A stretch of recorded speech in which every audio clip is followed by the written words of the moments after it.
I started making TikToks a few years ago, just as a fun thing to do.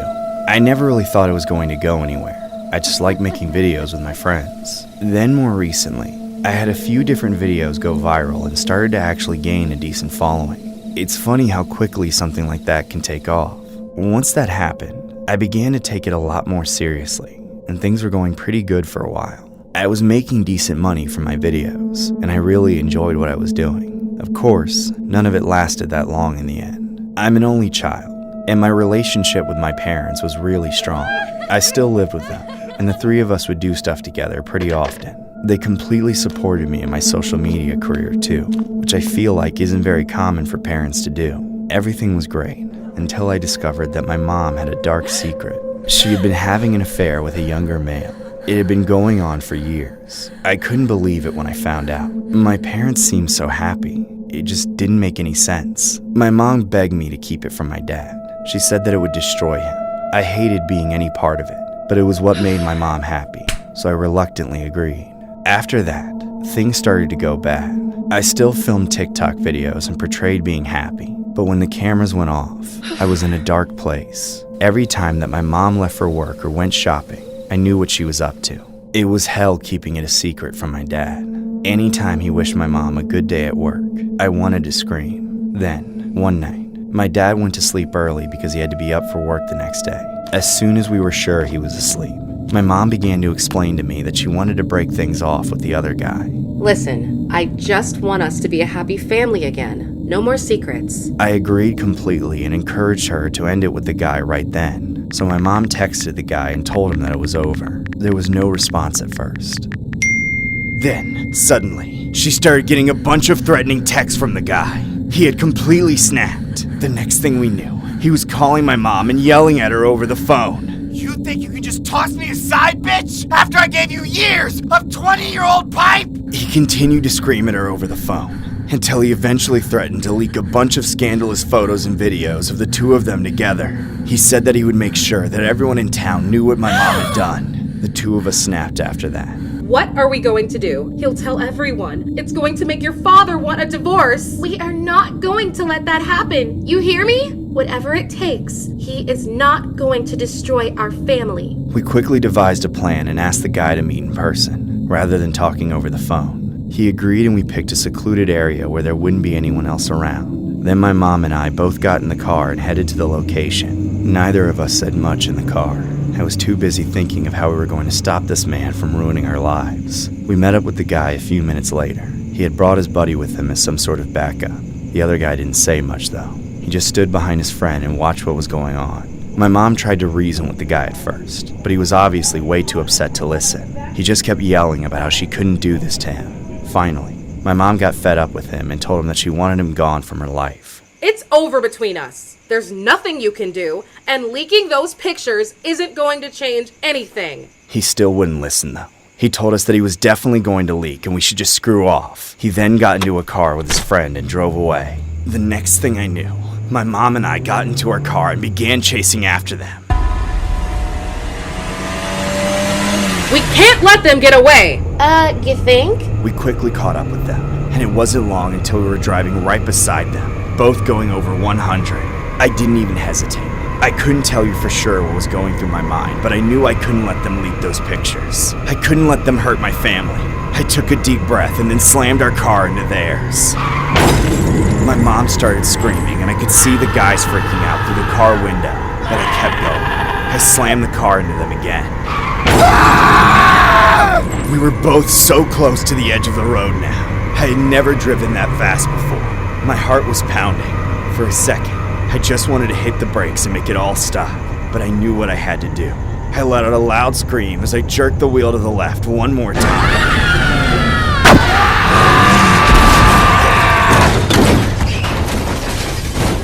The car tumbled off the road. My mom and I went home after. We didn't really know what else to do. It wasn't long after that when the police came by. They had found the text on the guy's phone. My mom and I were arrested for the slaying of both men. I obviously don't do TikToks anymore as I'm in jail for life. The worst part about everything, though, is that after all that, my dad was just left with nobody. I guess we did end up hurting our family after all. This story was inspired by a horrifying incident regarding a cold-blooded crime that led to the first mother and daughter to be convicted of a double slaying. TikTok influencer Mehek Bukhari and her mother Ansreen Bukhari were convicted for taking out two men in Leicestershire when their car was rammed off the road. The names of the victims were Saqib Hussain and Hashim Ijazuddin. It happened after Mr. Hussain threatened to reveal an affair he and the mother of the TikTok influencer had been having. The mother's daughter, Mehek, had more than 160,000 followers on TikTok and millions of views, while Ansreen regularly appeared in her videos. Detectives discovered Ansreen had been in a 3-year secret relationship with Saqib Hussain, which began when he was just 18. Detectives say when the officers were first talking to Mehek, her first response was that she was in the car and that she had been to Nottingham with her mom. The mom, Ansreen, didn't say anything at all to the officers, but they were able to get a feel that there was a connection between the two parties. Allegedly, Ansreen wanted to end the relationship in January of 2022. That's when Saqib threatened to send explicit photos and videos to her husband. Mehek, then fearing for her parents' marriage, their standing in the Muslim community, and the possible impact on her social media career, hatched a plan to silence him. Mehek and Ansreen's plot culminated in an abandoned meeting before a car chase which Hashim and Saqib's car was rammed off the road. In a disturbing 911 call amidst the occurrence, Saqib can be heard quote-unquote saying, "They hit into the back of the car very fast. They're trying to ram us off the road. Please, I'm begging you. I think I'm going to die." When interviewed, Mehek showed very little guilt for their actions. The pair have been sentenced since.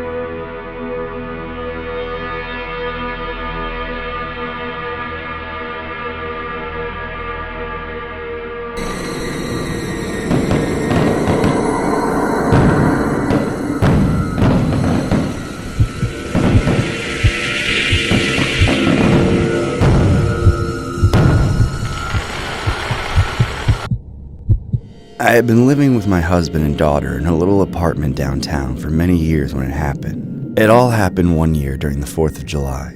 My husband and I had been married for many years at that point, and our daughter was in middle school. My husband was a good bit older than I was, and he had begun to need a cane to walk around most of the time. We didn't let the age gap bother us though.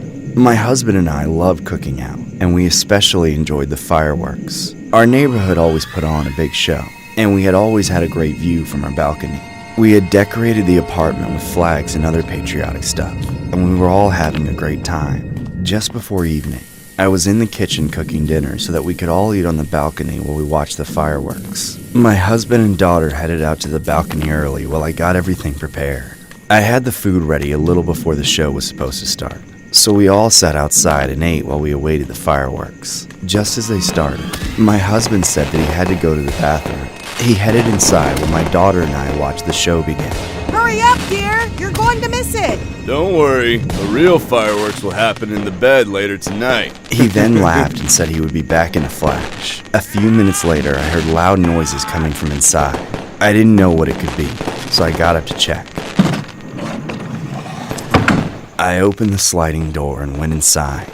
And that's when I saw the most horrifying thing ever. There was a masked man wearing dark clothing standing in my living room. Ah! Oh my god! Who the hell are you? I was scared out of my mind. I had no idea who the man was or how he had gotten inside. That's when my husband suddenly came charging out of nowhere. He gestured me to stay back and then started yelling at the man. What do you think you're doing? Get the hell out of here before I call the cops! You think I'm scared of you, old man? Shut your mouth before I shut it for you! The masked man and my husband kept yelling back and forth at each other, but neither of them moved. Meanwhile, I continued to freak out. I felt frozen in place. I knew that I should call the cops or grab my daughter, but I couldn't make a decision. All I could do was watch my husband and the man continue to argue. Get out of here! I'm not gonna tell you again! Shut your mouth, you piece of shit! Or I'll blast real fireworks at you!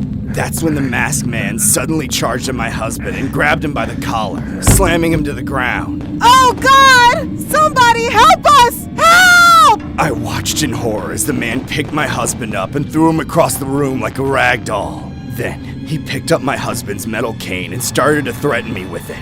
You wanna end up like him? Ha! I'll bash your skull in! My daughter came running in at just that moment. I instinctively grabbed her hand and ran to the washroom as the man chased after us. I was able to pull my daughter in and slam the door and lock it behind us in the nick of time.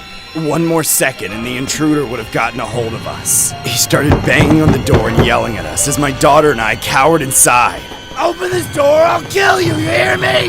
He then started whacking at the door with the cane. He hit it over and over again like some kind of lunatic. With every swing, the door shook more and more, and it seemed like he was going to break it down. I wanted to call the police, but I didn't think that they would get there in time. I immediately called my husband's brother instead. He lived very close by, and I knew we needed help immediately. There was no way that my husband would last very long with the intruder since he was on the older side, and the crazed man had a cane. As I called his brother, I heard loud tussling coming from the other side of the door. I begged him to hurry up. Please, you have to help us! He's going to kill him! I thought I had made the right decision, but to our demise, my brother-in-law's car was being repaired. He had no way of getting to us in time. I knew then that it was too late. Just stay in the washroom. I'm coming as fast as I can. I'll take an Uber. He hung up the phone and I immediately started calling the cops. But just at that moment, I heard my husband screaming mixed with the sound of fireworks. Ah! It was absolute pandemonium. I wanted to try and help him, but I was too afraid to open the door and run the risk of my daughter getting hurt. I was completely helpless. I told the cops where we were and they said they were on their way.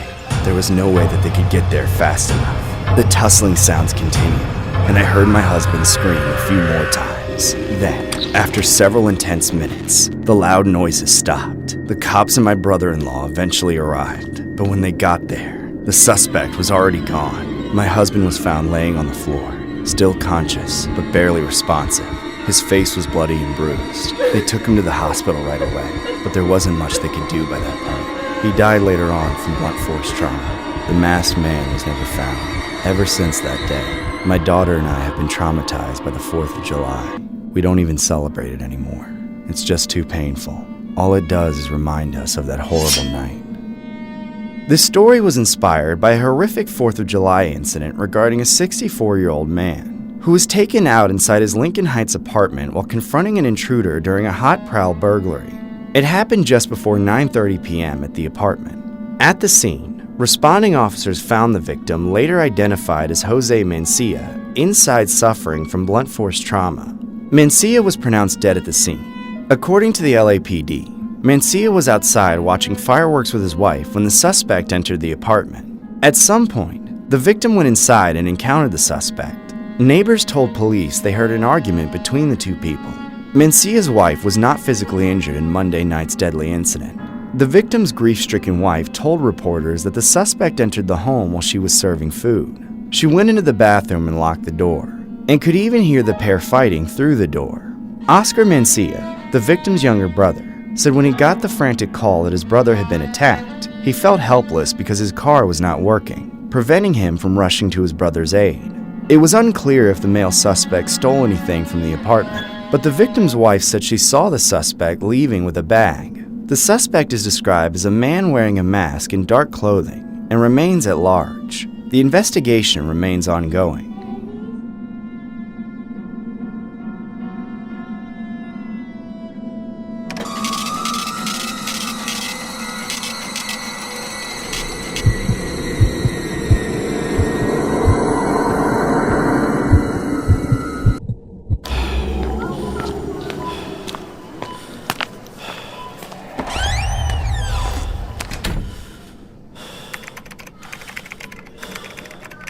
Dear Josh, it has come to my attention that you have an employee by the name of Martha Perry who's been on payroll for 89 days. As I am sure you are aware, we're required to give benefits to all employees who have been employed for more than 90 days. This is an official reminder that regional management has enacted a policy to reduce costs by absolutely restricting any increase in the number of employees on payroll who receive benefits, as it is considerably cheaper to simply train new employees. Please act in accordance with regional policy. Sincerely, Ryan, Walmart Regional Manager. No, not Martha. Oh, crap. You really want me to fire a sweet old lady like her? She doesn't deserve this. She's got a better work ethic than half of my employees. Maybe I tell her that she's too old? Her skin is getting more saggy and looser like the sleeve of a wizard's robe. Okay. let's get this over with. Excuse me, coming through. Sorry, thank you. Sorry, just trying to pass through. Hey, Martha. Oh, Josh, it's so good to see you. Do I have to come to the office for one of those promotion meetings again? No, not now. I don't know how to tell you this, but Am I getting a raise? Oh, I knew the day would eventually come after all the raises I've been giving you. No, Martha, it's none of that. Unfortunately, I have to let you go. What the hell did you just say? Do you mean you're letting me go? Yes, as in I'm firing you. What? No, you cannot fire me! I need this job! Please, I need a refill on my dentures! You have to understand, I don't have any retirement savings! If I can't pay my rent, I'll be out on the street! Martha, I'm sorry, but you need to stay calm. There are plenty of other jobs out there. Please, don't fire me! Please, no one will subscribe to an old lady's OnlyFans! I'll take a janitor position! Anything, please! Get off me! I'm sorry, Martha. I promise I didn't want to do this, but it wasn't my decision. If I don't fire you, my boss will fire me. That makes you nothing but a spineless coward! You littering dog shit! Martha, don't do anything crazy, alright? You can't tell me what to do after you fired me! Ah! Somebody help! Get this wrinkly glob off me! Ah!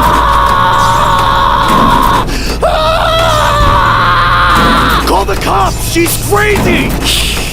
Hey there, ma'am. I need you to get down from there and exit the store, alright? No, don't go near her!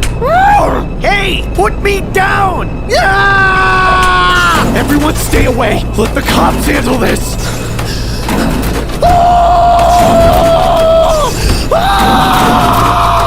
Martha, please listen to me. I'm sorry. This is all your fault. Now I have to drop resumes when I should be on vacation, sipping on mimosas.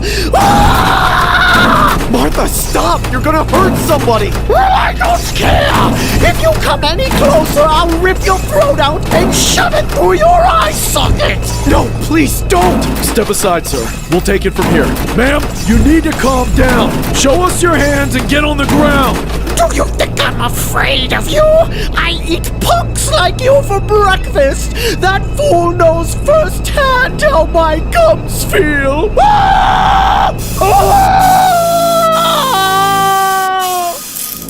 Oh! I'm so sorry, Martha. I didn't mean for this to happen.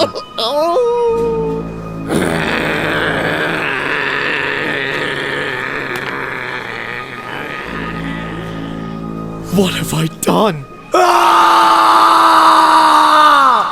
This story was inspired by an incident regarding a North Carolina Walmart employee who was filmed flinging merchandise from the shelves as co-workers and shoppers looked on in horror. The incident occurred on December 6th at the Walmart Supercenter in Huntsville, when the worker, identified only by her name Carmen, began to move from aisle to aisle, knocking food and drinks to the floor. Footage posted to TikTok by 25-year-old Sky Jamal captured the chaos and racked up millions of views. In the first video, the camera panned over cans of cranberries oozing onto the floor. One aisle over, Carmen was hurling armfuls of merchandise to the ground.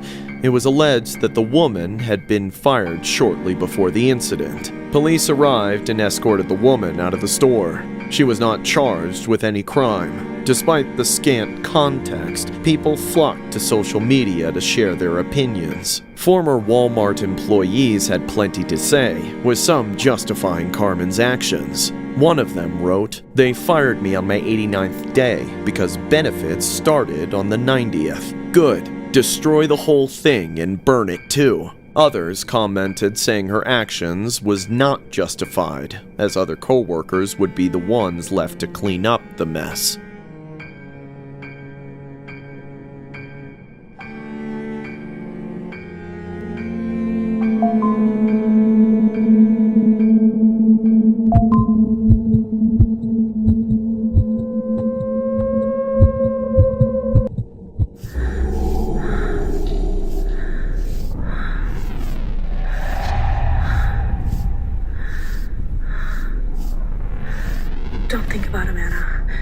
deserve this for everything he's put you through.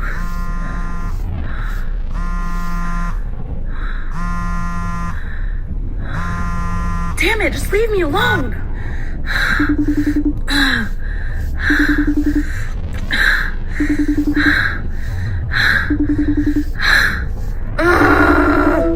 What the hell do you want? Anna, please let me come home. I love you.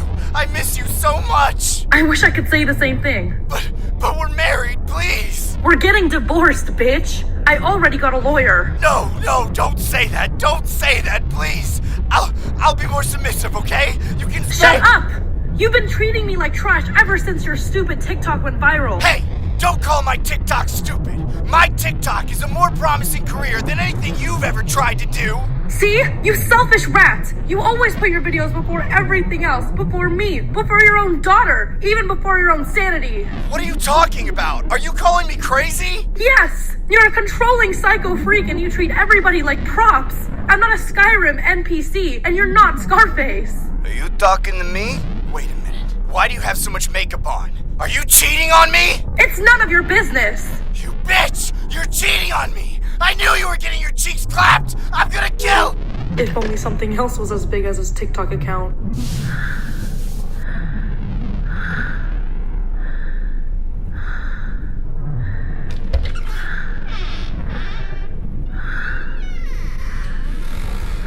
Whoa. I knew you were beautiful, but I didn't realize you were hiding all that. Thanks. Get over here, wiener breath. Is everything alright? Yeah, it's just, I don't know. It's your ex, isn't it? I figured that's who you were on the phone with. You seem pretty heated in there. Maybe we shouldn't do this right now. I mean, I'm still married. I think we should wait until the divorce goes through. But that could take months. And who knows if he'll ever sign off on it. If anything, he'll find a way to make a few TikToks out of it. You're right. I'm just having trouble relaxing with the way he's been acting. Everything's gonna be fine. Don't worry. You no longer have to say hello to his little friend. All you need to do is treat yourself to what you know you deserve. Don't you think? Yes, I do.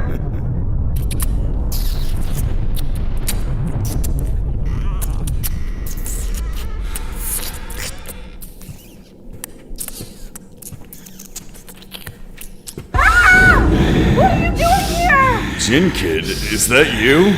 Whoa! Stop! We can work this out! Please, I'm a big fan! Stop! Don't hurt him! Get off me, bitch! I'll deal with you later! Leave us alone or I'm calling the cops! So you're the fat snake who took my wife away from me? It's not like that! She made her choice! You destroyed my family! You took everything I had! No! I'm sorry! Please don't do it! You've reached 911. Please state the nature of your emergency. My husband is trying to kill me. I'm trapped in my bathroom. Police and paramedics are on the way to your location. Are you in a safe place? I don't know. Are you able to leave the house? No! Oh God, he's coming to get me. You have to hurry. The police will arrive soon. Avoid confronting your husband until then. The police are on their way! You hear me? You talking to me? Are you talking to me? Are you talking to me?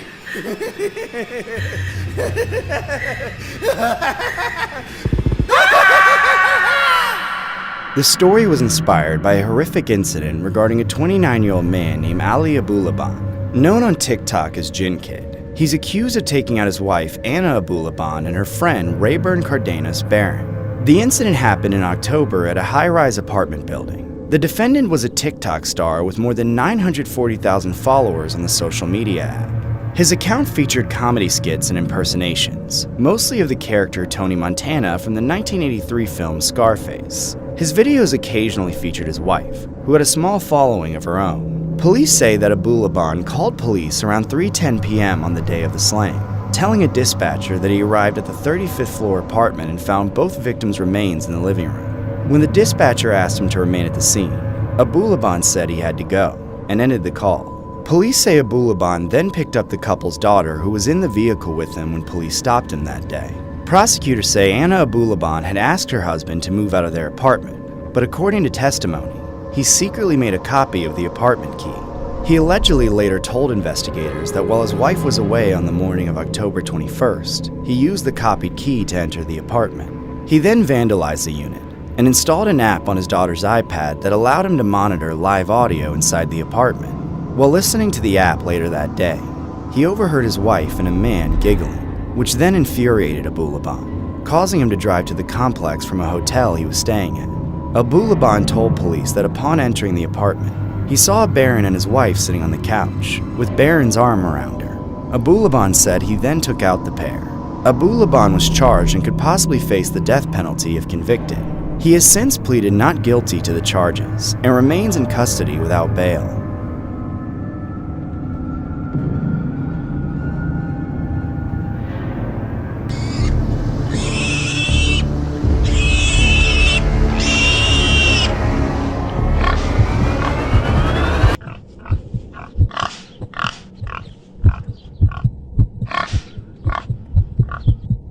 This happened a few years ago. I was a single mom for most of my daughter's life. Her father was never around, so I had to wear many hats in the household. I paid the bills, cooked, cleaned, took her to school, and spent a lot of time watching TV with her before heading off to bed. My daughter's favorite show happened to be Peppa Pig, a cartoon meant for preschoolers to keep them distracted and teach them basic numbers and letters. She just happened to be enamored with it the day her father left, and her obsession never went away. Whenever I'm home alone, I watch all my TV before she gets home from school and turns on Peppa Pig for the rest of the day. I stopped trying to convince her to watch something else after a few years, and now I watch it with her. She doesn't talk much, so it's one of the few ways I have of connecting with her. Last night, as usual, my daughter was watching Peppa Pig in the living room while I was cooking us dinner. 1, 2, 3. Her eyes were glued to the TV. Nothing was out of the ordinary until I got a phone call. To my surprise, it was from an old childhood friend that I hadn't seen or heard from in almost a decade. I didn't even remember that his number was still in my phone. It was strange that he was calling me out of the blue, and at nearly 9 p.m. at that. Then again, Corey had always been a bit strange. I decided to ignore his call and text him back after dinner. Right after the phone stopped ringing, it rang again. I then answered it this time, a little annoyed. Hello? Haley, I'm so glad you picked up. I've missed you so much. How old is your daughter these days? I'd love to meet her all grown up. She's in high school now. I'm sure we'd both be happy to see you too, Corey, but not tonight. We're busy. You know I like Peppa Pig too, right? How do you know that? Knock, knock! Ah! Open the door, Haley. I want to watch Peppa Pig too. I was scared as hell. The guy looked unrecognizable. He looked very different than the last time I saw him. I can tell that the years had taken a heavy toll on him. It was like he had aged 40 years and 10. He was skin and bone, with a hollow expression in his eyes. Clearly, his life had taken a turn for the worst. I attributed the whole creepy interaction to his bizarre sense of humor that he must have developed over the years. Reluctantly, I let him in the house. He immediately sat down on the couch next to my daughter and started watching Peppa Pig with her. It was weird as hell. No how are you or long time no see. He just glued his eyes to the television and asked me when dinner would be ready. 1, 2, 3. The fact that he invited himself to eat my food was unsettling as hell, but I felt like I was obligated to since he was an old friend. I served Corey and my daughter dinner a few minutes later, but I didn't even have time to make myself a plate. There was a knock at the door. Without thinking, I slowly started walking over to check who it was. But then, Corey started screaming at me, begging me not to open the door. Don't let them in! Why? Who are they? Just don't open the door! Things became chaotic very quickly. The knocking on the door continued, intensifying. I was frozen in place, with banging on my door to one side and Corey now on his knees begging me not to answer on the other. And there, right in the middle of it all, was my daughter. She didn't even seem aware that anything was going on.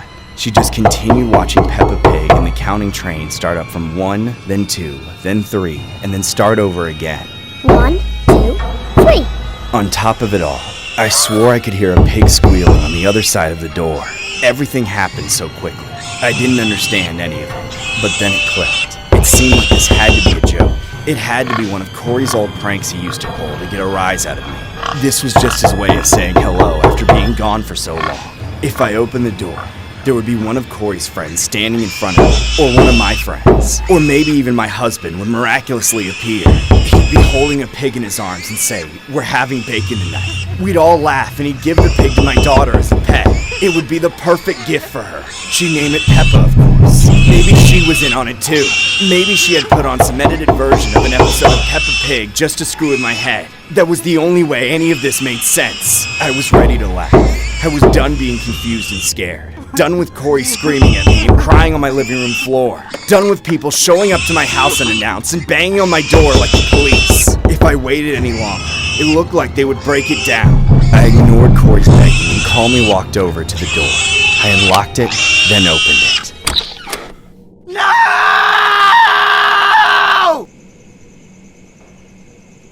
1, 2, 3. The story was inspired by a horrific Peppa Pig incident regarding a stay-at-home mom and her daughter, who were among 3 people fatally taken out at their home in South Carolina. Haley Brown, 29, and her daughter Sadie Grace Linton were found unresponsive inside the home. The third victim was a 27-year-old male named Cordarius Foster, who was also found irresponsive inside the house. Brown's mother, Sheila, has said that she and her family had known Foster since he was a child, and that he often played at their house growing up. She said her family hadn't been in contact with him for several years after he moved to Charlotte, North Carolina with his family. She says her and her family have speculations of what happened, but are waiting for officials to comment. Brown's family and the community remain stunned by the deaths. In the obituary of the mother and daughter, the funeral home states how much they loved Peppa Pig. The case has since gone cold and authorities haven't made any arrests as of yet, and are currently still investigating.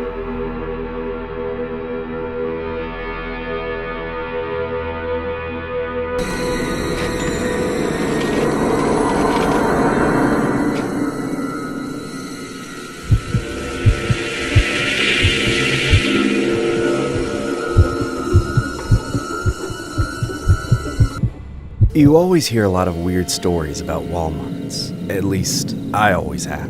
People are always complaining about how the stores are creepy, or they saw some crazy person inside of one. I never experienced anything like that, though. I never really used to shop at Walmart that much anyways. Just every now and then when it was convenient. That all changed, though. After that night, I've never gone back to a Walmart again. It started when I got off work one night to find that it was raining pretty hard outside. I hated driving in the rain, so I was pretty annoyed by it, especially because I'd been planning on buying some last-minute groceries after work. I was hosting a girls' night, and I still needed a couple of things. I decided that I would just stop off at a Walmart close by and grab the stuff. I didn't want to drive any further than I had to. When I got to the Walmart, I tried to find a parking space close to the front, but of course they were all full. I had to park a good ways away from the building and walk through the rain to get inside. As I approached the Walmart door and tried to shield myself from getting too wet, something crazy happened. Out of nowhere, I saw a woman come screaming and running out of the store like a psycho. I stopped and watched as the woman ran off into the parking lot, still screaming as she went. It was incredibly unsettling to hear someone in that much distress. For a moment, I contemplated going inside. I wondered if there could actually be something horrible. After a few seconds, I decided that the woman was probably just crazy. I had just experienced my own weird Walmart story to share with my friends later on. The thought reassured me and I headed inside. I grabbed a shopping cart from the front and quickly headed over to the grocery section. I only needed a few things, but I still wanted to hurry to make sure I got home in time. While in one of the aisles, I suddenly felt something wet dripping on me. What the hell? I wiped it off immediately, confused. Whatever it wasn't water. I figured it was probably just rain mixed with nasty ceiling mold or something. I looked up to see if I could find where it came from, but I didn't notice anything. I assumed it must have just leaked from a hole or a crack in the ceiling. It was probably just best to ignore it and move on. So I picked up the item that I had been looking for and headed to the next aisle. I was just trying to figure out what kind of chips I wanted, when the same thing happened again. I felt something wet drip on my head. I wiped it off and noticed that it was a much larger amount of the wet substance this time. It was really gross. I still had no idea what it was either, but I was getting pretty weirded out at the idea that something was dripping on me from multiple different places in the store. It didn't seem very likely. After I finished wiping the stuff off, I moved to the next aisle and continued shopping. Several minutes went by, And then once again, a substance dripped on me. Okay, what the hell is going on? I was pretty annoyed by that point. What were the odds that something had dripped on my head 3 different times? I frustratedly started wiping it off as I looked up and tried to figure out where it could be coming from. I still didn't see any sign of a hole in the ceiling or anything like that. As I wiped the stuff, I looked closer and realized that it was some sort of white substance. It couldn't have been rain or mold. I still didn't know what it was though. It smelled absolutely disgusting, like piss or something. The more of it that I wiped off, the more I got grossed out. There was quite a bit of it on me this time. It had even dripped off of my head onto my shirt. After several minutes of wiping, I finally got it all off of me and decided that I would get the hell out of there before any more of it could get on me. As I turned around, I happened to look up at the top of the aisle shelf, only to see the creepiest man that I'd ever seen staring back at me with a crazed smile on his face. Then, to my horror, I watched as the crazy-ass guy squirted a tube of white substance directly at me. I was immediately covered in it. It was disgusting. I continued to scream as I ran to the front and begged the Walmart staff to help me. Please, you have to help me. There's a man squirting stuff at me in the aisles. He's insane. At first, the staff thought I was the crazy one, but I eventually got them to believe me and they sent security to find the man. He was detained after they caught him in another aisle trying to squirt the same substance on a different woman. I got a good look at the man as security dragged him back to the front. He was so creepy looking. As they brought him past me, he looked at me again with that same crazed smile. Come on, you know you wanted it. The police later came and arrested the man. He was identified as a man named Timothy, who was notorious for harassing women around the area and for squirting his bodily fluid on women around Walmart. I now know why that woman had come running out of the store like that. I've been traumatized by the whole ordeal ever since. I still can't get over the fact that he did that to me 4 times. I don't even know what would have happened if I hadn't caught him. I haven't been to Walmart again though, just in case there are more out there like him. This story was inspired by one of the most disturbing Walmart incidents that occurred around 2017. A 28-year-old man named Timothy Blake was arrested for allegedly filling syringes with his own bodily fluid. I'm sure you guys can guess which fluid we're referring to. He would then go on to terrorize several women at an Ohio Walmart by spraying them with it, according to a police report. The man was charged after 2 female customers complained of a man following them around the store and squirting them with a quote-unquote sticky substance. Originally, Blake claimed the white substance in question was egg yolks mixed with flour, a concoction he said he learned to make on the internet. But he later admitted that it was his own bodily fluid after an officer told him they had run tests on the substance. Blake admitted to quote-unquote creating the substance in his vehicle and in the Walmart bathroom, as well as committing the heinous act around a dozen times over 2 months. When pressed on why he committed his crimes, Blake said that it was something he had discovered on the internet and decided to try it.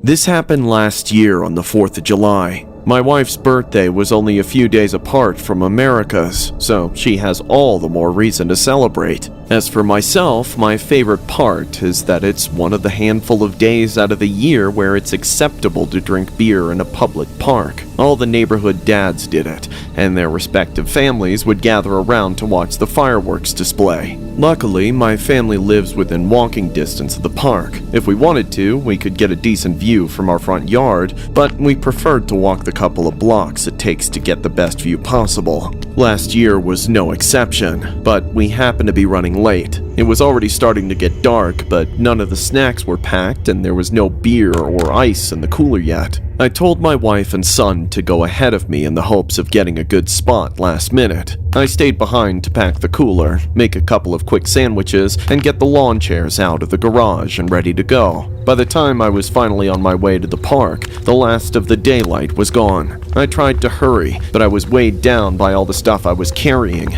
Unfortunately, I wasn't quite able to make it in time.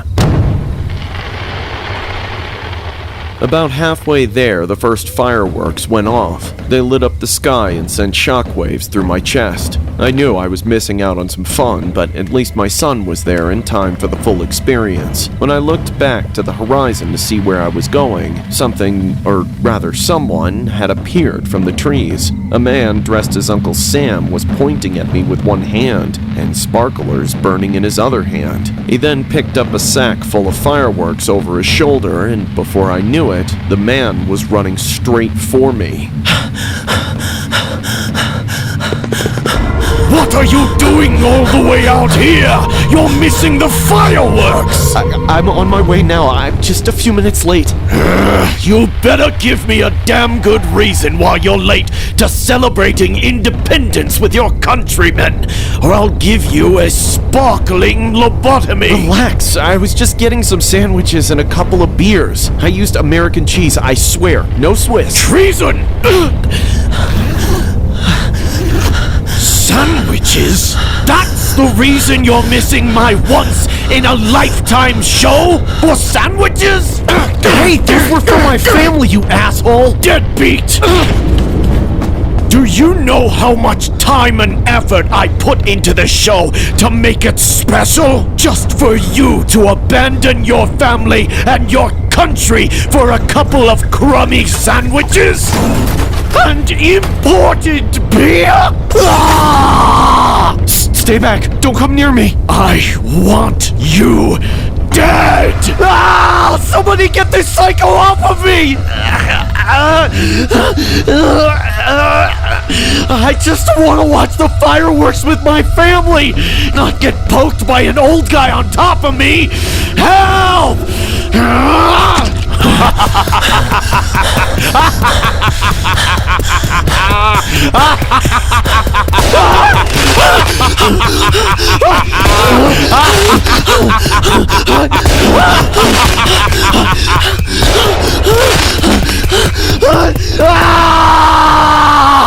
I was finally able to get away from that psycho and make it through to the clearing of the park, where I saw the crowd of people enjoying the fireworks. But then, out of nowhere, all the fireworks stationed in the park started going off randomly in all directions.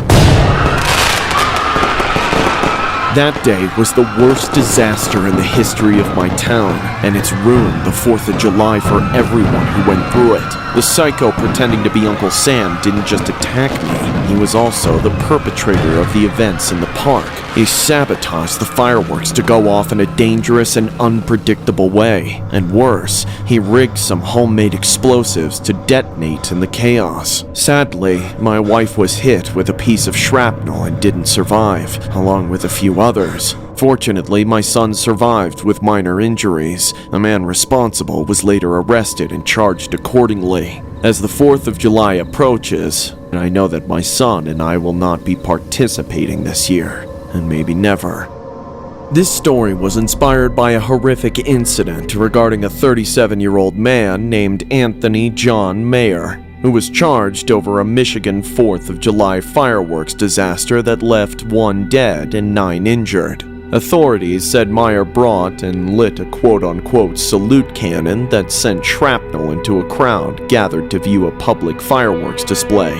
Following the incident, an investigation involving detectives, the Michigan State Police Bomb Squad, and the Bureau of Alcohol, Tobacco, Firearms, and Explosives revealed that a homemade salute cannon carrying gunpowder caused the explosion. Police say the device was intended to create a loud salute or boom when ignited. However, the device exploded and metal pieces of the cannon were dispersed into the crowd. One of the victims of the explosion was a 41-year-old mother named Jana Daniels, whose 42nd birthday was 17 days later. 9 other people suffered injuries varying from minor to critical, said authorities. The explosion also damaged several vehicles and homes.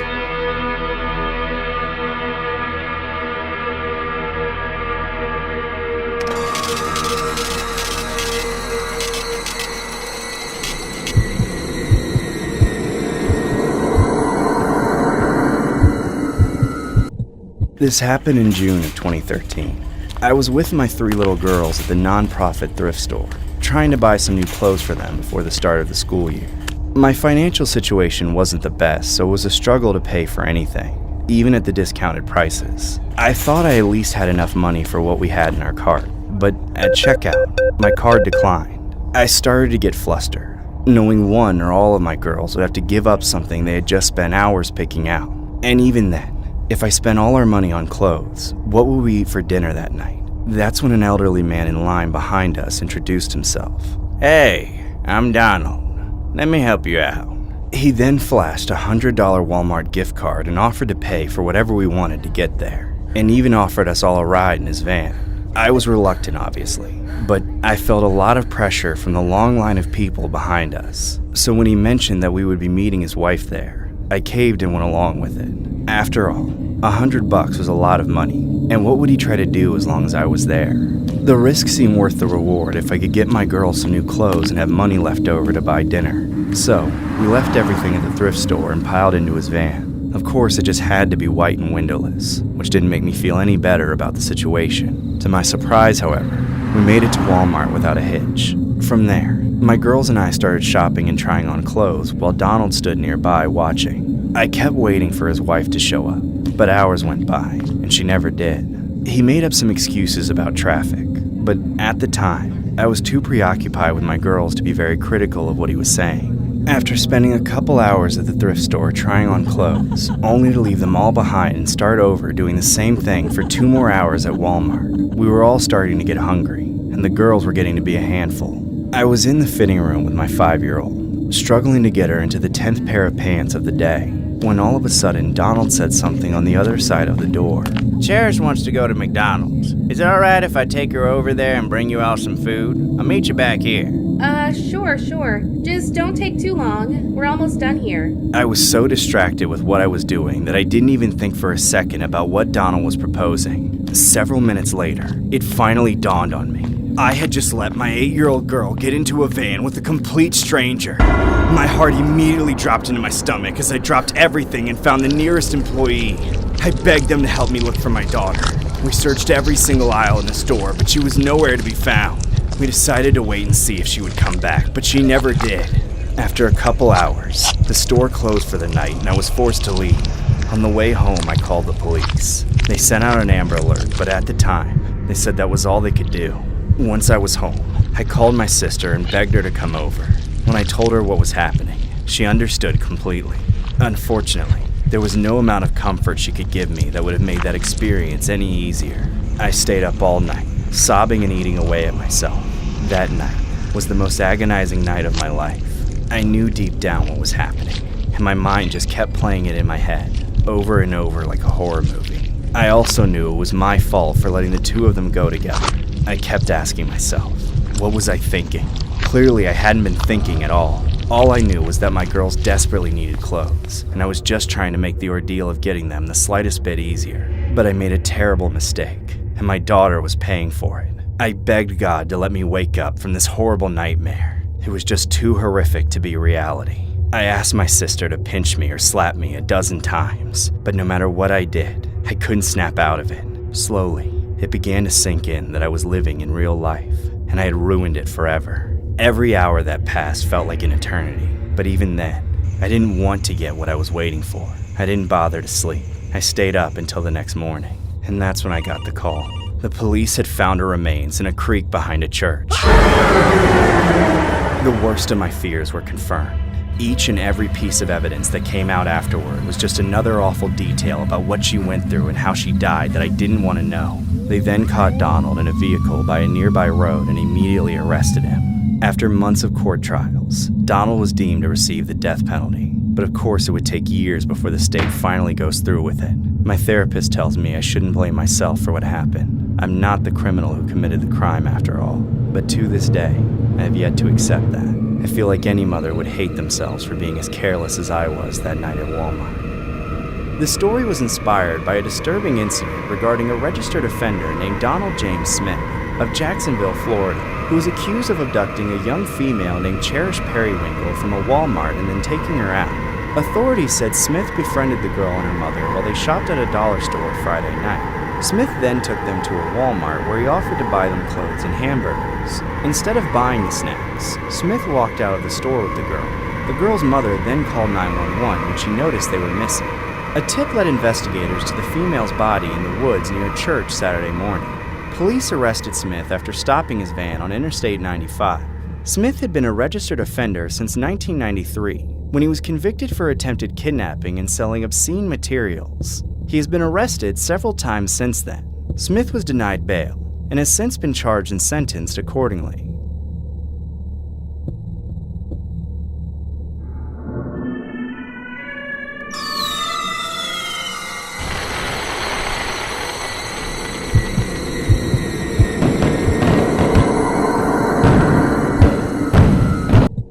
This happened a few years ago on the 4th of July.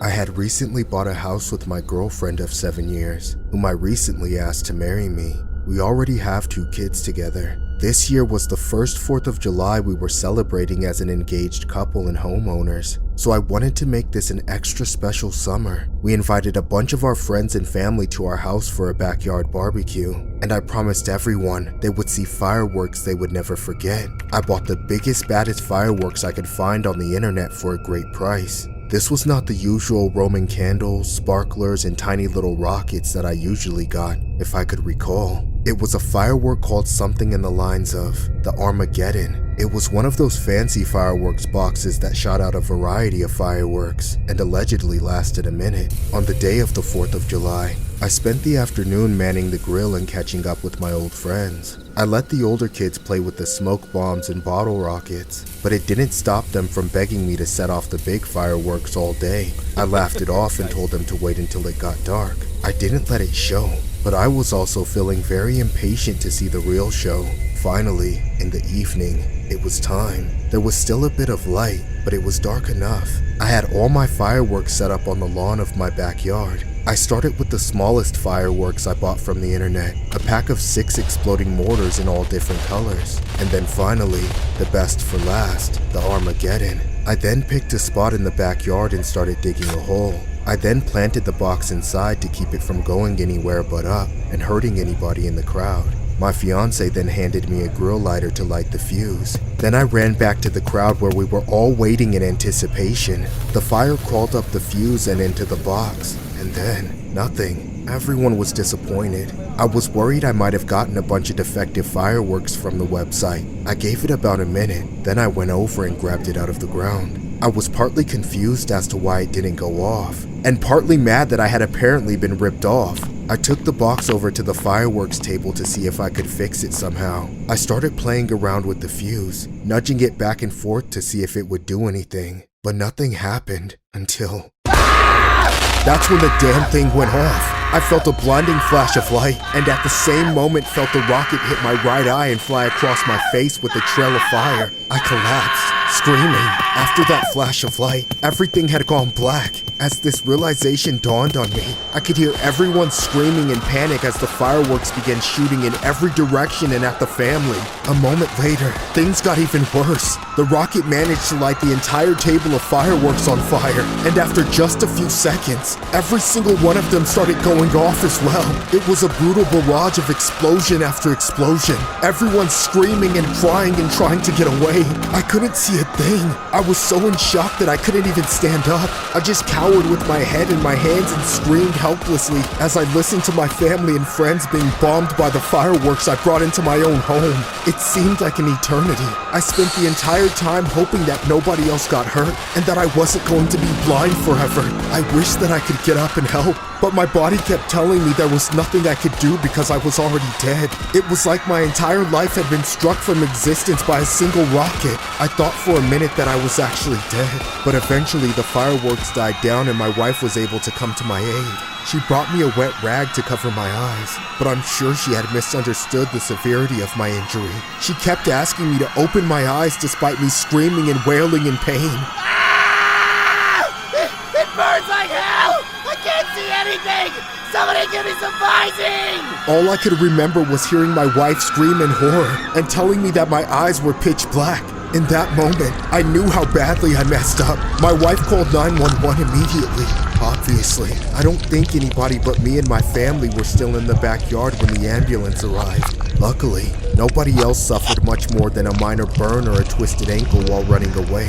I wasn't so fortunate. While the rest of my body was uninjured, my eyes were severely damaged. I am now blind in both eyes. Today, all I can see is dim, shapeless, colorless blurs. My greatest concern is that I will never be able to see my wife ever again. Even worse, I won't be able to watch my kids grow up. I'll never see my youngest son's first steps. If I ever had another child, I will never know what they look like. If anyone ever uses fireworks of any kind, I strongly warn them in every possible way to use eye protection and to never look directly down the barrel of a firework. If I had been wearing safety glasses that day, I wouldn't be blind. This story was inspired by a disturbing incident regarding a man who lost his sight after fireworks exploded in his face. His greatest concern now is if he will ever have the chance to see his children again. The victim's name was James Crook.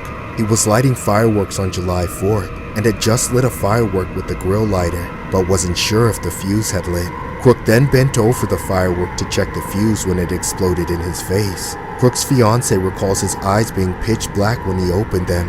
Doctors have mentioned that Crook's only hope to regain partial sight is in his left eye with the cornea transplant, and that his right eye is extensively worse and will probably need a prosthetic cornea. Crook told reporters that he doesn't have health insurance. He and his fiancée have since set up a GoFundMe page to help cover his medical expenses.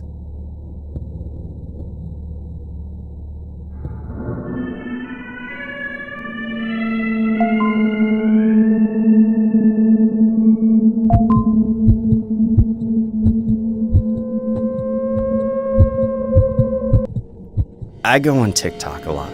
It's just a great place to unwind after a long day and get a few laughs. There's always a new funny video or a new trend to try out. Still, even with how much I use it, I never expected TikTok to be the thing that saved my life. It all happened a few months ago. I still can't fully believe it. My life was completely normal up to that point. I had a boring job and lived alone in a small apartment. Nothing ever happened to me. Then one day, I decided to go to a bookstore over the weekend. Besides TikTok, I really like to read. I'm always looking for a new book to get into, or even a whole series, so I go to bookstores pretty often. The place was kind of empty when I got there. There were only a few other customers walking around. I was expecting the place to be busy since it was on the weekend, so I was happy to find it so dead. It gave me more freedom to take my time and look through every section. As I moved about the store, I would stop from time to time and take a book off the shelf to look at it more closely. At one point, I was reading the back cover of a detective novel when I looked to my side and noticed a man crouched over looking at some books next to me. I was a little annoyed that he was crouched down so close to me, but I didn't think too much of it. A few moments later, I decided to move on to a different section. I spent a few more minutes looking through a few different aisles, and then stopped to read a little bit of a book that looked interesting. After a little bit, I looked up to notice the same guy was crouched down in the aisle next to me again. I was startled and a little freaked out. Now that I had seen the guy again, he looked kind of creepy, and it was weird that he ended up in the same aisle as me more than once. I didn't know if he was following me or if it was just a coincidence, but I quickly moved to a different aisle. I waited for a few seconds to see if the guy would follow me, but I didn't see any sign of him. Still, I was getting a really bad feeling about him. I decided to secretly put my phone in a bookshelf and film for TikTok. I just knew the guy was bound to come back. I was honestly scared shitless. It was the worst just waiting for something to happen. But I tried to remain calm and act like I didn't know anything was going on. I picked up a random book and pretended to look through it while it waited. A few minutes went by and nothing happened. I thought for a moment that I had been wrong about everything. Then I felt a presence beside me. I was immediately terrified. My heart was beating like crazy. I slowly turned my head and looked beside myself, only to see the same psycho crouched down beside me once again, looking up at me with a crazed, scary-ass smile. I was incredibly freaked out. The guy was obviously following me through the store. I immediately confronted the man and started yelling at him. What the hell are you doing? Why are you following me? The guy tried to play innocent. He claimed that he was just tying his shoe, but it was obvious that he was lying. Oh, don't gimme that shit. You've been following me through the whole store. What do you want? The guy acted so calm and creepy while I yelled at him. He never stopped smiling either. Take it easy, lady. I wasn't doing anything wrong. Just getting a good view of some books, you know? Oh yeah? Well, you're not gonna get away with this, you freak. I caught you on video. After that, I decided to alert the employees, so I grabbed my phone and quickly ran over to the front. I showed the workers the TikTok, and it clearly showed the man slowly creep up beside me and crouch down. It was even freakier than I had thought. I had no idea what he was trying to do. The employees started searching the store to find the man and caught him trying to sneak out the exit. 2 of them blocked his way while one of them went to call the police. I thought it was all over at that point. The staff were going to watch the man until the police arrived, and there was no way that he was going to be able to try anything else. Then, all of a sudden, the man charged at me. Bitch! You ruined everything! I just wanted one whiff of that skid mark! The man grabbed me and started trying to drag me to the back of the store. I punched and kicked him as hard as I could, but it didn't seem to do anything. He was too strong. Help! Somebody get this psycho off me! Finally, the employees were able to drag the man off me and subdue him until the cops arrived. I just laid there on the floor of the store, crying in total shock. It wasn't until the cops came a few minutes later that they were able to get me to respond to anything. The man was arrested at the scene. They later looked through my TikTok and the bookstore security footage to find that the man had been looking at other females in the store as well. With all of them, he would sneak up beside them and crouch down. What was really disturbing was that he wasn't taking pictures or anything. It looked like he was sniffing them. I've since posted the video on TikTok and it's gone viral. I've been traumatized ever since. I've never gone back to that bookstore either. I still can't imagine what would have happened if I hadn't thought to make that TikTok. The man might have gotten away with it completely, or he might have taken me with him. This story was inspired by a creepy incident regarding a 37-year-old male named Khalees Crowder, who was captured on a viral TikTok video lurking near women's legs at a bookstore. Crowder was located and arrested in Glendale. Crowder is also accused of peeping into the occupied residence of a family in Glendale. He is a person of interest in a number of related prowling cases, police said. In a now viral video posted to social media, the victim, 28-year-old Michaela Witter, was shopping at a Barnes & Noble on August 7th when she noticed a strange man had been following her around. The woman quote-unquote said, "It felt like anywhere I moved, he kept following me. So I recorded just in case he was trying to say anything or do anything to me. But I definitely didn't expect him to do this. I was so freaked out. He was literally under me, so freaking close to me. So I decided to tell the front desk." In the video, the man is seen crouching down low and getting extremely close to Witter's legs. He is later seen doing the same thing to another woman browsing nearby. Witter turned around and confronted the man, asking him what he was doing. He claimed that he was tying his shoes, which he wasn't, Witter said. He was pretending to. His shoes were already tied, Witter added. Witter says she still doesn't know what the suspect was trying to do. She didn't see a cell phone in his hand at the time either.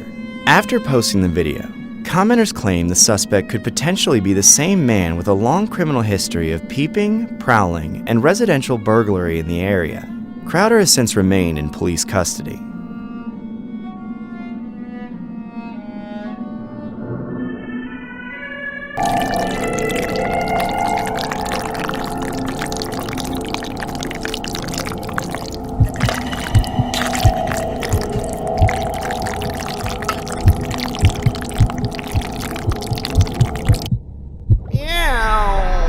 Meowing echoed through the house in the middle of the night. It woke me up with a knot in my stomach. I quickly wiped the crust from my eyes and got out of bed in my underwear. Gary wasn't in his usual spot in the bedroom, so I went looking for him.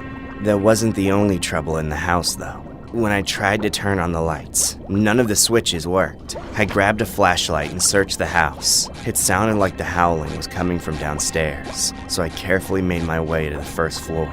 That's where I found Gary in the kitchen, keeled over next to his food bowl. When he saw me, he meowed again like he was begging for food. I knew I had been feeding Gary regularly, so I didn't know what was wrong with him. Gary, what happened? Is somebody in the house? Meow. Well, then what is it? Are you hungry? Meow. Alright, fine. I know I fed you today, but if you're hitting some kind of growth spurt or something, I'll let you have a little more. I took a can of snail po out of storage and filled up his bowl, but this is when it got strange. I turned around for just a second or two, and when I looked back, all the food was gone. Gary looked at me and meowed like he expected me to fill up the bowl with another can. I was dumbfounded. Gary! Where did all the food go? I just gave it to you! Meow. What do you mean you ate it all and you still want more? That can was supposed to last you an entire day. Meow. I don't know what's going on here, but I'm keeping my eye on you. I grabbed another can and opened it up slowly, watching Gary salivate like he hadn't eaten in days. I poured the food into Gary's bowl, and then I watched him closely with the flashlight. He wouldn't move. He acted like he was a shy eater all of a sudden, but I didn't believe him. Finally, after several minutes, I turned my back for half a second to throw away the food. As soon as I looked back, the food bowl had been licked clean and I lost it. How is that possible? Is there someone in the house? Hello? Do you have a vacuum inside your shell or something? I tried to pick him up to look under his shell, only to find that he was twice as heavy as he had been yesterday. Now, I understood that there was no intruder stealing the food from under my nose. It was Gary himself doing all the eating. I just couldn't figure out how he was eating it so fast, or how he could keep asking for more. One thing I knew for sure. I wasn't going to rest until he was at his limit. And then I was going to force him to go past his limit so he never took advantage of me again. Meow. Oh, you want more? I got more, Gary. I got all you could ever want. Have some more. Meow. Sure, Gary. You can have fifths. Meow. Anything for you, Gary. Meow. Here, Gary. Have it all.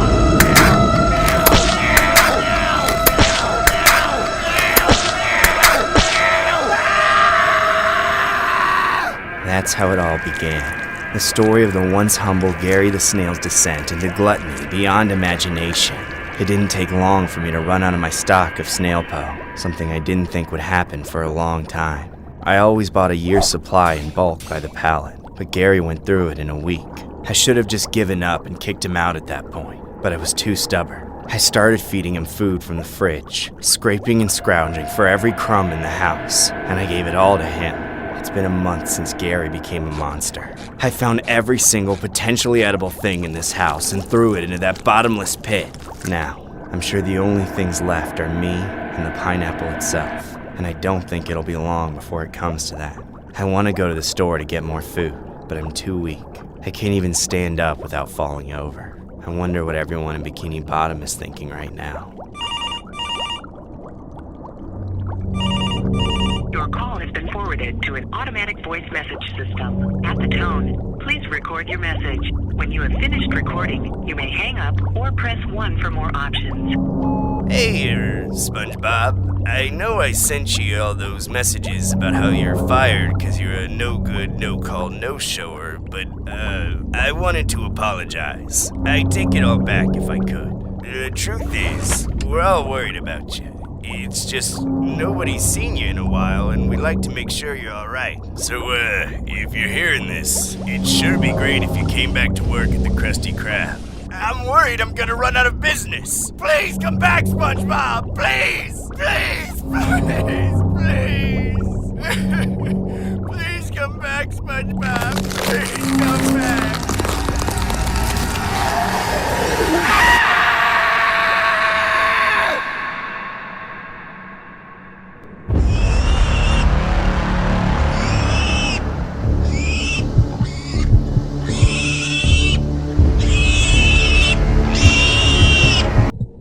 This happened in 2013 when my daughter was in college. She started dating this dirtbag named Ben. Getting to know the guy over time, I could tell he was no good. He was always angry and acted like a piece of shit around everyone. I was never sure if he was a drunk or some kind of drug addict, or maybe if that's just the way he was. But there wasn't a doubt in my mind that he would one day turn violent towards my daughter if she stayed with him longer. I did everything I could to get them to break up. Despite all my attempts, they ended up eventually getting married. Till this day, I don't have the slightest clue what she ever saw in him. The only good thing that ever came from them being together was my granddaughter, Elise. I never visited my daughter much until Elise was born. I tried to be there as much as I could to counteract the effects of being raised by her shitty parents. We spent a lot of time together. Anything was better than that dirtbag pig. Speaking of pigs, Elise loved to watch the show Peppa Pig. Every time I visited, she always had it on the TV. During one of the nights I wasn't over, I got the most disturbing phone call ever. I was in bed sleeping when my phone suddenly rang around approximately 1 in the morning. I rolled over towards my nightstand and noticed it was a call from my daughter's house. I answered it and could hear inaudible screaming coming from my granddaughter. I could hear her screaming and wailing on the other side of the phone call, and could even hear that psycho piece of shit laughing in the background. Elise had allegedly been in the living room watching Peppa Pig when Ben suddenly barged in a rage and attacked her. Apparently, he had picked her up and violently shook her as she kicked and screamed as her mother watched like a gaunt psycho. Elise was eventually able to break free and run away to her bedroom. She said that she locked the door and hid in there for a couple of hours, then snuck out and grabbed the house phone from the kitchen and hid herself in a closet. That's when she called me and told me what had happened. In turn, I reported the incident to the police and protective services. After a messy exchange with the cops, I ended up with custody of Elise. Finally, I felt like she was safe. Of course, her parents despised me for it, but I knew anything would be better than living in those pieces of shit's house. Unfortunately, the good times didn't last. After several attempts and a miserable failure on the part of the court, Elise was taken from me and ended up back with her parents. I was heartbroken, but I couldn't fight the policeman that escorted her. I had to go through the same channels as her parents and win her back through the courts. Tragically, I wouldn't have time to do so. One night, just a few months later, I got another terrified call from Elise. Only this time, she was even more shaken. I remember picking up and could hear Elise saying something like, "I need you to hurry and pick me up now. I don't think I have much longer." She was hiding, whispering, scared to death and begging me to come get her. I told her I would be right there. Then I grabbed my spare key to the house and got in my car straight away. On the way there, I called the police, but I didn't wait for them once I got to the house. When I opened the door, the interior of the house was pitch black except for the TV. It was playing Peppa Pig. When my eyes adjusted, I saw Ben standing in the living room. I stepped forward for a closer look, and it looked like he was wearing a Peppa Pig mask. He was also completely covered with blood splatter all over his clothes. Tell me where Elise is now, you bitch! You bastard! Tell me now! In a blind rage, I charged for Ben and tackled him to the ground. We fought for several minutes, but the whole time I felt like Ben was just toying with me. I caught glimpses of my daughter watching us from the hallway, without a trace of life in her eyes. Just when I thought I'd have to strangle my son-in-law right in front of my daughter, the police barged in and separated us. As they put us in cuffs and dragged us away, I saw it. I saw her. Elise was in the kitchen, but it was obvious at the mere glance that she was a goner. My soul was crippled in that moment, and I don't think I will ever recover for as long as I live. And just to pour more salt on the wound, that psychopath Ben defended himself in court by blaming Elise's death on Peppa Pig. He said she had been listening to Peppa Pig's instructions on doing the leapfrog, somehow falling over and breaking her own neck. Thankfully, the jury didn't buy into his story, and he was sentenced to life in prison. My daughter got a few months as well, but as far as I'm concerned, that's not my daughter anymore. The final insult to all of this is to know that it could have been prevented. Elise would still be alive if she had just been allowed to stay with me. Now my life is full of reminders of how shattered my family has become, including Peppa Pig, a symbol of something my granddaughter once loved that was used against her by those real-life pigs. This story was inspired by a horrifying Peppa Pig incident that happened in 2013 regarding a 36-year-old man named Ben Butler who allegedly took out a female victim named Ellie due to the popular show, Peppa Pig. What makes this all the more disturbing was how the victim was the suspect's daughter. Jurors in the trial of the accused man show a video of the cartoon character Peppa Pig. The attack allegedly happened in a violent rage, but his lawyers have suggested that she may have died while imitating her favorite television show, Peppa Pig. In an attempt to support the theory, Butler's lawyers showed the jury a 4-minute DVD of Peppa Pig, as the character instructs her friends to jump up and down and exclaims, "Leapfrog everybody." In other clips, characters play football, go on a boat trip, attend a playground and jump up and down in muddy puddles. The lawyer goes on saying, in particular, I am interested in a nursery rhyme that goes as follows. 5 little Peppa Pigs jumping on the bed. One jumped off and bumped her head. Mommy called the doctor and the doctor said, don't let Peppa Pig jump on the bed. The injuries were so extreme and catastrophic that the judge ruled that they could not have been the result of an accidental fall from a TV show. The judge reiterates that there is no rhyme with 5 little pigs on that DVD. There is no jumping to their deaths. There is no jumping on their heads. Butler's partner Jenny Gray, also 36, has admitted to perverting the course of justice in the wake of Ellie's death, but denied any cruelty harbored against the victim. Butler was ultimately charged and sentenced accordingly.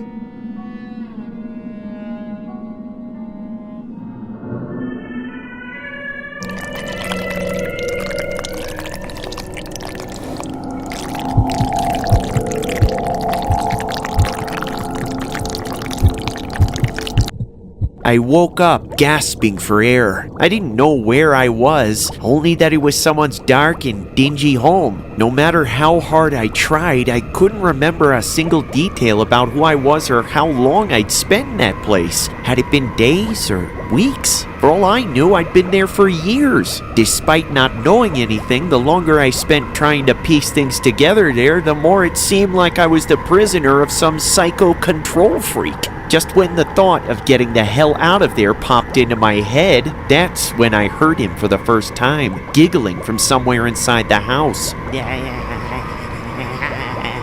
The sound of it sent chills down my spine. I looked around for the exit, but instead I laid eyes on my tormentor, peeking out at me from the doorway in the kitchen. He was some kind of yellow sponge creature, smiling at me with a face so hideous it could only belong to a demon. I knew I needed to get out before he got his hands on me there. I tore my eyes away and found the door that I knew had to lead outside to freedom. I put everything I had into sprinting away, but that's when I realized something that all but spelled my doom. I was barely moving, don't you know? I looked down at my feet to see what was wrong with them, but I had no feet. Somehow, I had even forgotten I was a snail, which meant the fastest I could go was crawling along the floor with the soft, slimy flesh underneath my shell. To make matters worse, that awful sponge was lightning fast. I looked up and saw him dart across the living room and hide behind a chair right next to me. I couldn't see him, but I knew he was watching me. You're moving at a snail's pace, Gary. Who are you? How long have you kept me here, you monster? Yeah. I knew it was probably hopeless, but I kept crawling to the door as fast as I could. Gary, don't try to escape. Have you been forgetting to eat your dinner again? I don't want your food. I want out. You wouldn't survive a day. The sponge laughed at me, like this life or death situation for me was a game to him. Despite his relentless taunting, I made it over halfway to the door without feeling like he had caught up to me. But then, I felt his putrid breath on the back of my eyes. I turned around and saw him standing right over me. For some reason, he just stood there, waiting for me to make a move. Without a second thought, I crawled away from him as fast as I could there. I was so close to the door, just a few feet away, and then finally, I was there. The only problem was figuring out how to turn the wheel to open the stupid thing. The only appendages I had were my fragile eye stalks, so that was the only option I had there. I shut my eyes as tightly as possible and reached up to the wheel, giving it all my might. I turned the wheel until the door popped open. And at last, I saw it. The outdoors. My only chance at freedom. I wasted no time crawling outside. But then out of nowhere, a filthy rabid starfish came up and picked me up off the ground. I was wrapped up in his writhing arms and legs, completely unable to move there. He made me look back at the house I had been trapped in and scolded me for leaving. Bad, Gary! Snails are not supposed to leave their homes. That's your home. Do you understand? Thanks, Patrick. I'll take it from here. I just wanted to teach Gary a little lesson on how things will be if he doesn't eat his food. No problem, SpongeBob. You whip that mangy mollusk into shape. The starfish handed me over to the sponge sponge, who took me back into the house and locked the door. Suddenly, all the progress I had made was undone in a matter of seconds, while I was told all the reasons I needed to eat my dinner. You've seen how scary things are, how hard life can be. I promise, if you just eat your dinner, all of that'll go away. I was taken back into the kitchen and placed in front of a bowl with my name on it, piled high with a heap of slop. It looked disgusting. I didn't want to taste it, much less deal with the consequences of eating it. The sponge tried to convince me to choke it down a million ways, but no matter what he said, I refused. I'm not eating that garbage. You probably roofied it with some bullshit. You don't get it, do you? Snails don't get to have a choice. Suddenly, he snapped and wrenched my mouth open and started shoving the food down my throat. He crammed handful after handful into my mouth until I couldn't even throw it up. The last thing I remember as the last bite went down was seeing everything become brighter, and I suddenly remembered what it was like to be home. There you go, Gary. Was that so bad? Meow. Your placid little meows are music to my ears. Now, let's go watch TV.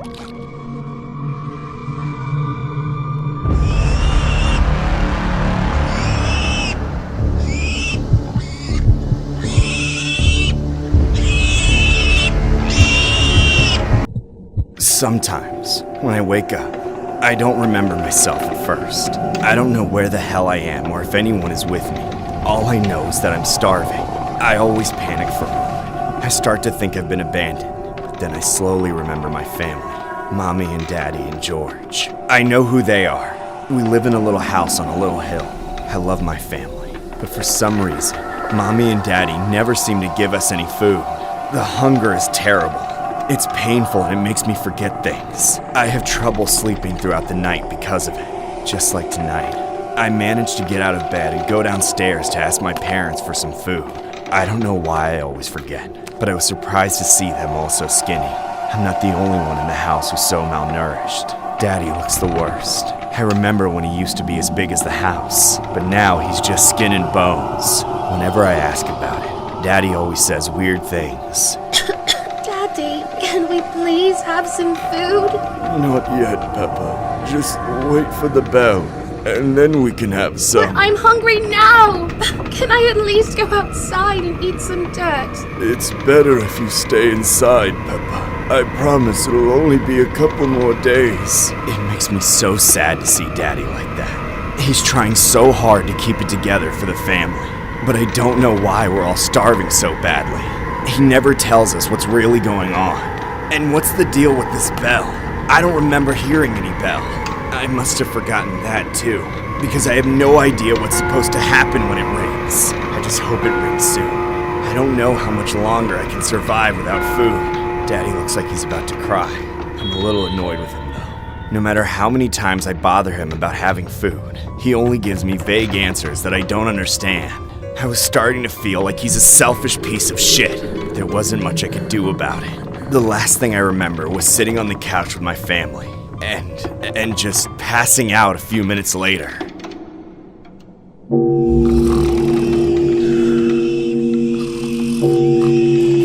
Mommy! Daddy! What's going on? Is that the bell?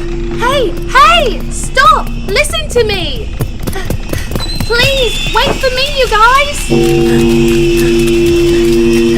I want some food too! Don't eat it all before I get there! You guys, don't eat that stuff! Don't bother with this, Peppa! Get over here and eat! I'm coming, Daddy! Don't say that, Peppa! You're not Mommy! Excuse me!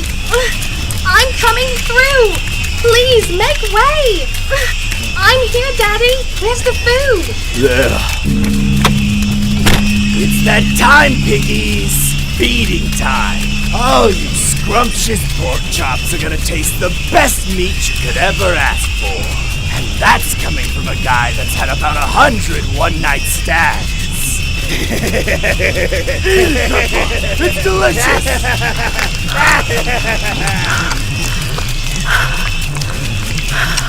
Oh my god! It's amazing! It's so good! More! Give us more! We're so hungry! Please!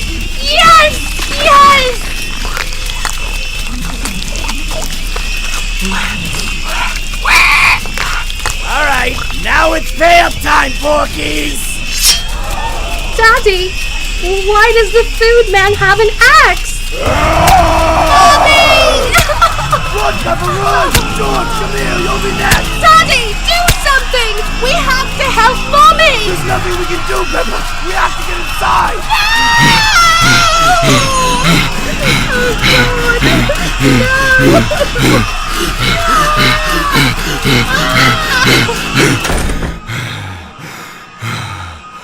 This is why we never go outside. And that's the day we lost Mommy. We were finally able to go home with full bellies, so I guess that's a plus. But it didn't stop me and George from crying all night. He was in shock when it happened, but he soon realized that Mommy was never coming back. Daddy tried to comfort us, but he too was distraught. The only thing that ever helped us move on from Mommy was the hunger. It came back after a few days. That's the life we live now. We starve and starve until we hear that bell. Then, we all run out and eat the truck man's mystery meat. Then, we run home when we see the axe and hope we don't end up like Mommy. One might hope the horrors implied in the story could only happen in animation. Unfortunately, this is not the case. The story is based on the horrific actions of a Canadian serial killer named Robert Willie Pickton. Pickton lured 49 women to his house, all of which were believed to be street workers, who were then brutally strangled, taken out, and their remains fed to the numerous pigs on his farm to destroy any evidence connecting him to his crimes.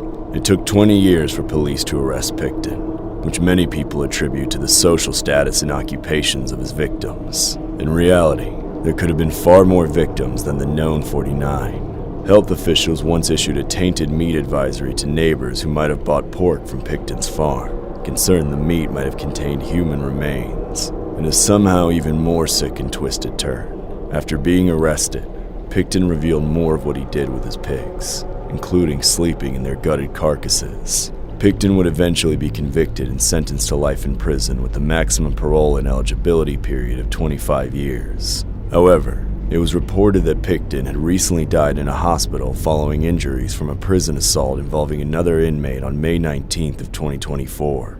He was 74 years old at the time.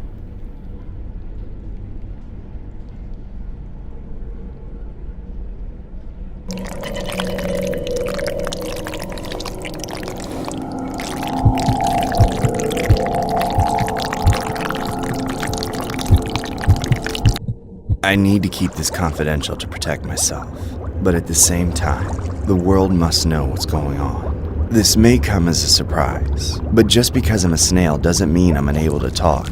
I can do more than meow like a cat, and there was even a time when I could move a lot faster than most of these lazy fish ever have in their lives. The media tries to portray snails as slow, stupid, mute, creatures that have to rely on their slave owners for food and shelter. This is simply not true.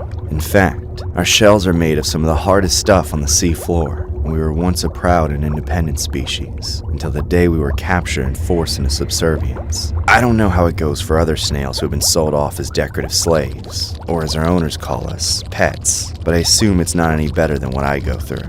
Ever since I was captured by my owner, who I'll refer to as Grunge Mob for my own safety in case he ever finds out about this. Not only have I been forbidden from speaking my native language, but I've been subjected to a sadistic and crippling ritual of torture.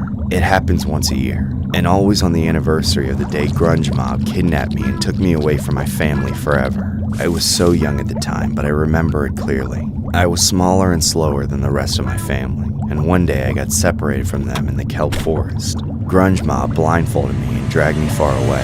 When the blindfold came off, I was in his bathtub, and the evil face of my new master was staring down at me, salivating with a hammer in his hand. I tried to run, but the walls of the tub were too slippery for me to climb out. Grunge Mob laughed at my attempt to escape. Then, he held me down and cracked open my shell, ripping it away from my body by jagged pieces. The agony was so excruciating that I accepted my fate and waited for death to show me mercy. Unfortunately, that wasn't my master's plan. He wanted to keep me alive to watch and feel every bit of what he was about to do. Once the pieces of my shattered shell were completely stripped away and I was left exposed, he picked me up and placed my insides between his lips, then slurped it all away between the gap in his buck teeth. I thought breaking my shell was the worst pain a snail could feel, but I was very wrong. He took everything I had that made me the fast and strong snail I was supposed to grow up to be. If he had slurped away just one more inch of my flesh, I would have met my end right then and there, but I wasn't so lucky. My owner knew exactly when to stop. He knew exactly how much of me to leave to keep me alive and make me subservient to his will. Once I was barely more than a mouth with eyes and a string of slime, he glued my shell back together and shoved me back into it. I was paralyzed for weeks, and I honestly hoped it could have stayed that way, because the worst part is, it all grows back. All of it. Every fold and flap, every vein, every single nerve. Each year, on the same exact day, Grunge Mob gives me a bath, which is what he calls this gruesome process of eating 90% of my body. He tells me that all pet owners do this to their pets, and that if he didn't, my body would grow too big for my shell until I exploded. I know this isn't true. He does this to keep me too slow and weak to fight him or escape. That, and he enjoys the way I taste. That's what makes him the monster he is. And if he's anything like other snail owners, then it isn't just my duty to myself to expose his crimes, but my duty to all the captive snails in the world, even if it poses a risk to my own well-being. I must do what I can to end the suffering of these innocent sea creatures. Tomorrow is the day of my next so-called bath. Knowing this, I have become increasingly anxious and restless. Finally, last night, I discovered a camera that I rolled off the kitchen counter onto the floor. I know I have to suffer once more, but if I can record this heinous act against snail kind, I can release it to the world and hopefully put an end to this once and for all. To anyone watching this, please do not turn off this video. The world must see what captive snails are being put through. What you are about to witness happens to me every single year, and I fear that other snails are being forced to go through the same agony. My owner will be home any moment. He's gonna give me what he calls a bath, but it's actually Harry! What are you doing? Meow. Don't play dumb with me, you joystick-looking ass! I know what you were doing! And now you're gonna know the meaning of regret! Now we're gonna make a nice little home movie that you can watch every night before bed!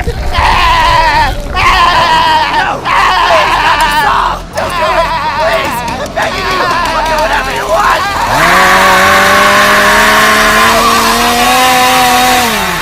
Bad, Gary! Snails aren't supposed to talk! Do you want me to make this worse for you? Meow! Meow! Meow! That's what I thought.